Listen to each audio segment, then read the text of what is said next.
Confusing preposition है beside and besides.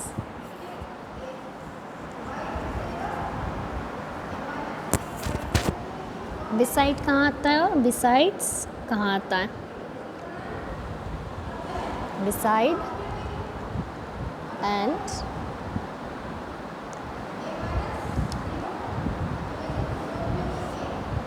beside. beside का मतलब होता है कि कोई भी चीज़ बराबर में या बाय द साइड. बिसाइड का मतलब होता है बाय द साइड, कोई भी चीज़ बराबर में. ठीक है. बिसाइड का मतलब होता है, जो बिसाइड का मतलब होता है कोई भी चीज़ पास में या बराबर में, by the side. And besides का मतलब होता है इन एडिशन टू, मतलब इसके अलावा. ठीक है. तो beside means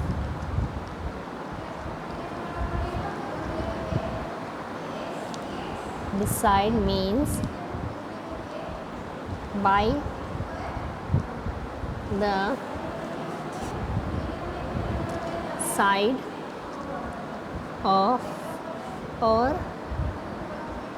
near and besides means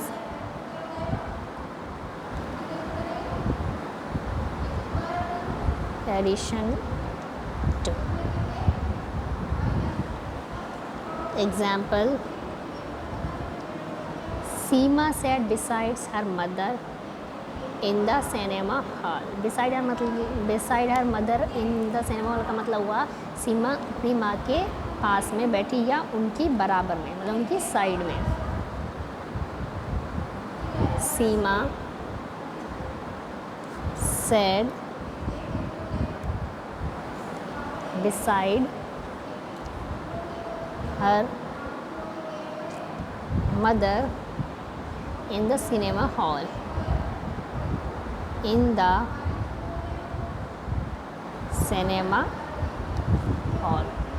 तो जो सीमा थी कहाँ बैठी, वो अपनी माँ के बराबर में या पास में या बिल्कुल साइड में बैठे. अब बिसाइड्स का मतलब हुआ के अलावा.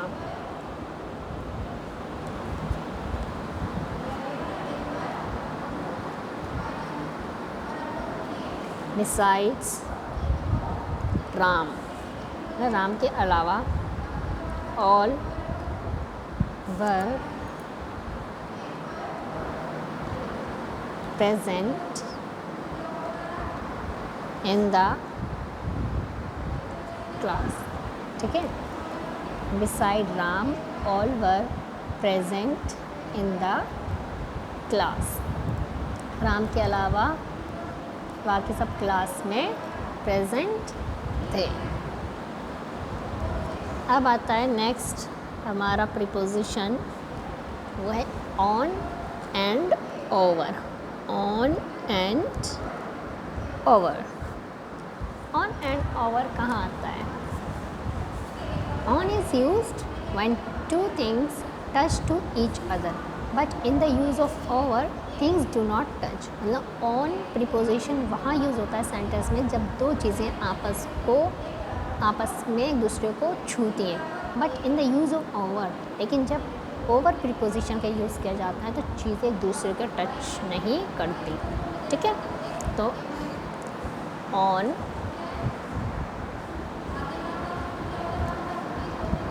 is used when two things touch to each other, but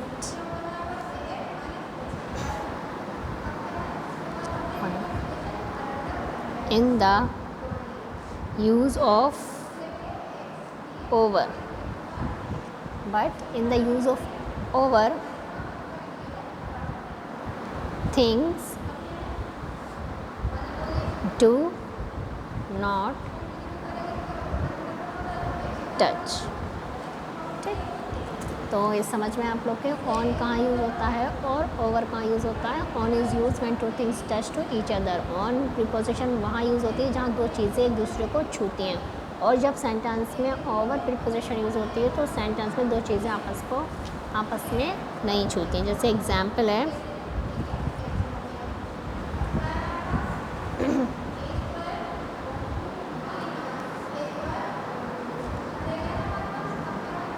he placed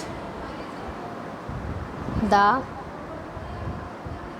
books on the table. उसने जो बुक्स थी वो कहाँ रखी, टेबल पे. तो जब बुक्स को टेबल पर रखा तो टेबल और बुक्स ने एक दूसरे को टच किया. ठीक है. अब नेक्स्ट आता है, the sun shines over the earth. यहाँ ओवर आया क्यों? जो सन है अर्थ को उसने छुआ नहीं है. ओवर द अर्थ मतलब अर्थ को छुआ नहीं है, इसलिए यहाँ पर ओवर आया. ठीक है.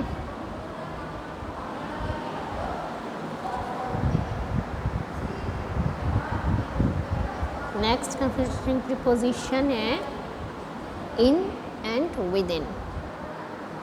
in and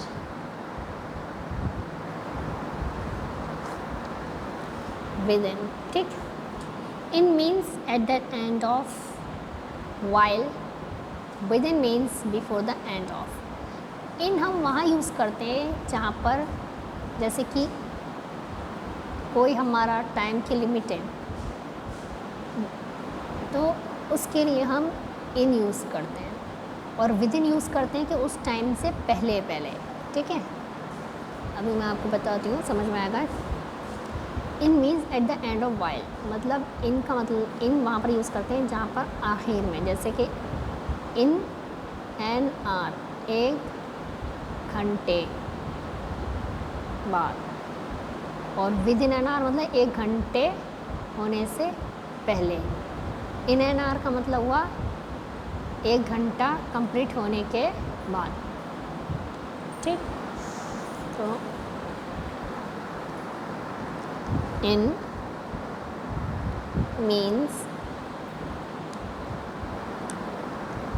eight the end of, while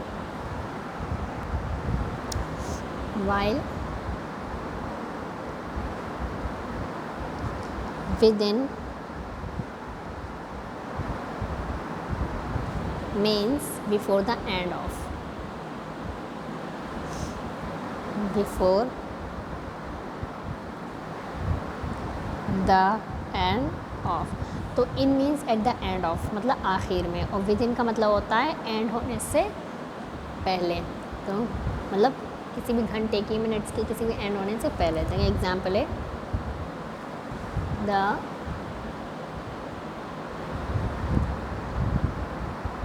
match will end in an hour. Hour नहीं बोलते हैं, इसे बोलते हैं आर. ठीक है. इन यहाँ क्या आया, इन एन आर. यहाँ मतलब हुआ the match will end in an hour, एक घंटे में ख़त्म हो जाएगा. मतलब एक घंटे से पहले नहीं, एक घंटा कंप्लीट होने के बाद. At the end of 1 hour, एक घंटे के आखिर में. ठीक है. एक घंटे के आखिर में, एक घंटे से पहले नहीं, एक घंटे के आखिर में ख़त्म होगा. ठीक है. तो यहाँ इन आया है, तो यहाँ ब्रैकेट में लिख लो at the end of or. अब इसी का नेक्स्ट एग्जाम्पल है, the match will end within an hour. यहाँ विद इन एन आवर का मतलब हुआ बिफोर 1 आवर इज़ पास्ट मतलब 1 घंटा कंप्लीट होने से पहले पहले, 1 घंटे के अंदर अंदर ख़त्म हो जाएगा। और यहाँ पर इन एन आर मतलब 1 घंटा पूरा होने के बाद ख़त्म होगा, ठीक है।